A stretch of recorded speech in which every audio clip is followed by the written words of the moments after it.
ونصلي على رسوله الكريم أما بعد فقد قال الله تبارك وتعالى في القرآن المجيد أعوذ بالله من الشيطان الرجيم بسم الله الرحمن الرحيم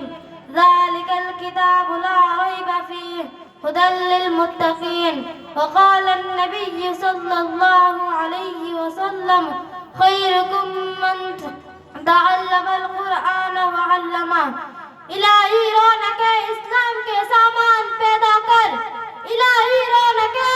اسلام کے سامان پیدا کر دلوں میں مومنوں کو الفت قرآن پیدا کر صدر محترم اسٹیج پر رونق افراز بزرگان دین اور حاضرین جلسہ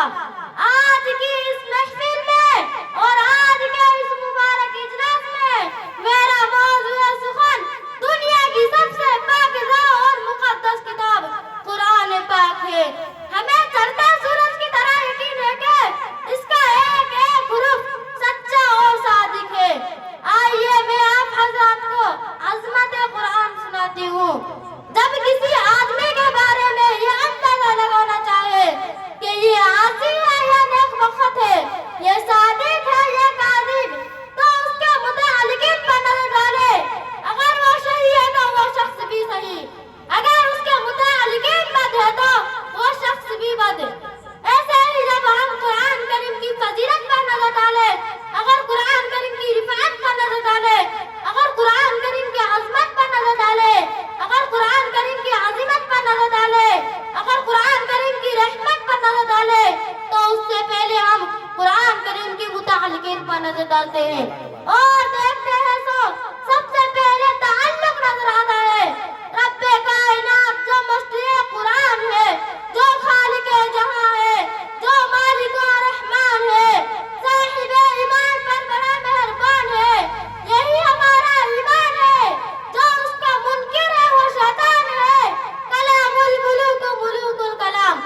بادشاہوں کا کلام کلاموں کا بادشاہ ہوتا ہے لہذا پتہ چلا کہ قرآن سب سے اعلیٰ ہے قرآن سب سے عرفہ ہے قرآن کریم کو دوسری کتابوں پر فضیلت حاصل ہے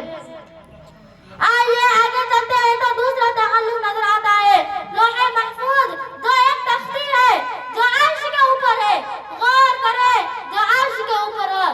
جس کی رفعت میں کسی کا کیا شک ہو سکتا ہے جس کی فضیلت میں کسی کا کیا شک ہو سکتا ہے جس کی عظمت میں کسی کا کیا شک ہو سکتا ہے جس کی علیت میں کسی کا کیا شک ہو سکتا ہے اعلیٰ ورفع عرش کے لیے اعلیٰ ورفع مقام تجویز کیا گیا وہ لوح محفوظ ہے آئیے اور متعلقین پر نظر ڈالتے ہیں تو قرآن کریم کا تیسرا تعلق نظر آتا ہے لیلۃ القدر اس لیے کہ لوح محفوظ سے قرآن کو آسمان دنیا پر اسی رات میں لایا گیا یہاں پر نہ جبرائیل واسطہ ہے یہاں پر نہ میکائیل واسطہ ہے یہاں پر نہ اسرائیل واسطہ ہے یہاں پر نہ اسرافیل واسطہ ہے ایسی رات کا انتخاب کیا گیا جس کے بارے میں خود قرآن کریم کہا لیلۃ القدر خیر من الف شہر یہ رات 1000 مہینوں سے بہتر ہے لہذا معلوم ہوا کہ قرآن کریم کو زمانے کے اعتبار سے بھی فضیلت حاصل ہے یہ رات رمضان کے مہینے میں آتی ہے مہینہ بھی مبارک رات بھی مبارک عزیزان ملت اور آگے چلے